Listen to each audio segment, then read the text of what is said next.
സംസ്ഥാനത്ത് അടുത്ത 24 മണിക്കൂറിനുള്ളിൽ തുലാവർഷം ആരംഭിക്കാൻ സാധ്യതയുണ്ട് എന്ന് കേന്ദ്ര കാലാവസ്ഥാ വകുപ്പ് പറയുന്നു. വരും ദിവസങ്ങളിൽ ഇടിമിന്നലോട് കൂടിയ ശക്തമായ മഴയ്ക്ക് സാധ്യതയുണ്ട്. ഇന്ന് 9 ജില്ലകളിൽ യെല്ലോ മുന്നറിയിപ്പ് നൽകിയിട്ടുണ്ട്. നാളെ കോട്ടയം, ഇടുക്കി ജില്ലകളിൽ ഓറഞ്ച് അലർട്ടുമാണ്. മേഘന മുരളി തിരുവനന്തപുരത്ത് നിന്ന് ചേരുന്നു കൂടുതൽ വിവരങ്ങളുമായി. മേഘന, തുലാവർഷം നേരത്തെ എത്തുന്നു എന്നാണോ മനസ്സിലാക്കേണ്ടത്? കഴിഞ്ഞ ദിവസം നമ്മൾ കണ്ടതാണ്, സംസ്ഥാനത്തിന്റെ പല ഭാഗങ്ങളിൽ ശക്തമായ ഇടിമിന്നലുണ്ടായിരുന്നു. അതിൽ 2 മരണം സംഭവിക്കുന്നു. മലപ്പുറത്ത് 2 പേർക്ക് പരിക്കേൽക്കുന്ന സാഹചര്യം അങ്ങനെയൊക്കെ ഉണ്ടായതാണ്.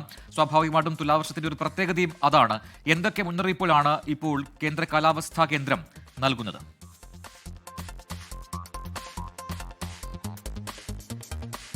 അടുത്ത 24 മണിക്കൂറിനുള്ളിൽ കാലവർഷം സംസ്ഥാനത്ത് നിന്ന് പൂർണ്ണമായും പിൻവാങ്ങും. അതിനുശേഷം തുലാവർഷ മഴ സജീവമാകുമെന്നുള്ളതാണ് കേന്ദ്ര കാലാവസ്ഥാ വകുപ്പിന്റെ മുന്നറിയിപ്പായി വരുന്നത്. നമുക്കറിയാവുന്നതുപോലെ തന്നെ ഇത്തവണ കാലവർഷം നേരത്തെ എത്തിയതാണ്. അതിനുശേഷം സജീവമായ മഴ ലഭിക്കുന്നു. അത് സെപ്റ്റംബർ 30 തന്നെ കാലവർഷ മഴ ഒന്ന് പൂർണ്ണമായും പിൻവാങ്ങി തുലാവർഷത്തോട് മുന്നോടിയായിട്ടുള്ള മഴ സംസ്ഥാനത്ത് പെയ്യാൻ തുടങ്ങിയിട്ടുണ്ട്.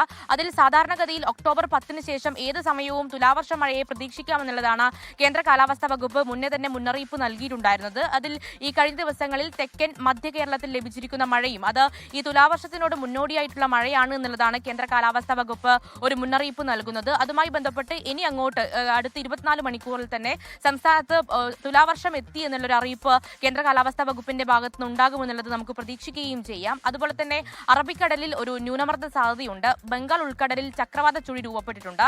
അതിന്റെ ഭാഗമായി ഈ മഴയുടെ അളവിൽ ഒരു ശക്തി വർദ്ധിക്കാമെന്നുള്ളതാണ് കേന്ദ്ര കാലാവസ്ഥാ വകുപ്പ് പറയുന്നത്. ഇന്ന് 9 ജില്ലകൾക്കാണ് മഴ മുന്നറിയിപ്പ് നൽകുന്നത്. തിരുവനന്തപുരം, കൊല്ലം, പത്തനംതിട്ട, ആലപ്പുഴ, കോട്ടയം, എറണാകുളം, ഇടുക്കി, മലപ്പുറം ജില്ലകൾക്കാണ് ശക്തമായ മഴയ്ക്കുള്ള യെല്ലോ മുന്നറിയിപ്പുള്ളത്. അതുപോലെ തന്നെ നാളെയും ഇതേ രീതിയിൽ 7 ജില്ലകളിൽ യെല്ലോ മുന്നറിയിപ്പുണ്ട്. നാളെ കോട്ടയം, ഇടുക്കി ജില്ലകളിൽ അതിശക്തമായ മഴയ്ക്കുള്ള ഓറഞ്ച് അലർട്ടും പ്രഖ്യാപിച്ചിട്ടുണ്ട്. അങ്ങനെ വരും ദിവസങ്ങളിൽ അതിശക്തമായ മഴ, അത് തുലാവർഷ മഴയായി തന്നെ കേരളത്തിലേക്ക് എത്തുമെന്നുള്ളതാണ് കേന്ദ്ര കാലാവസ്ഥാ വകുപ്പ് മുന്നറിയിപ്പ് നൽകുന്നത്. അതോടൊപ്പം തന്നെ ജാഗ്രതാ നിർദ്ദേശം, അതിൽ തുലാവർഷ മഴയുടെ ഏറ്റവും വലിയ പ്രത്യേകത എന്ന് പറയുന്നത് ഇടിമിന്നലോടുകൂടിയ ശക്തമായ മഴയാണ്. അതുകൊണ്ട് തന്നെ ഇടിമിന്നൽ ഏൽക്കാതിരിക്കാനും അതുപോലെ തന്നെ ഈ ശക്തമായ കാറ്റിനെയും ഒക്കെ നേരിടാൻ അതീവ ജാഗരൂകരായിരിക്കണം എന്നുള്ളതാണ് കേന്ദ്ര കാലാവസ്ഥാ വകുപ്പ് ഒരു മുന്നറിയിപ്പായി നൽകുന്നത്. വരും മണിക്കൂറുകളിലും അതിശക്തമായ മഴ തന്നെ സംസ്ഥാനത്തുടനീളം, ഈ കഴിഞ്ഞ ദിവസങ്ങളിൽ തെക്കൻ കേരളത്തിൽ മാത്രമായിരുന്നു മഴ ശക്തമായി ഉണ്ടായിരുന്നത്. എന്നാൽ സംസ്ഥാനത്തുടനീളം വരും ദിവസങ്ങളിൽ ഈ മാസം 18 വരെ മഴ പ്രതീക്ഷിക്കാമെന്നുള്ളതും കേന്ദ്ര കാലാവസ്ഥാ വകുപ്പ് മുന്നറിയിപ്പ് നൽകുന്നു. അതുപോലെ ഇന്നും നാളെയും കേരള, കർണാടക, ലക്ഷദ്വീപ് തീരങ്ങളിൽ മത്സ്യബന്ധനത്തിനും വിലക്കുണ്ട്.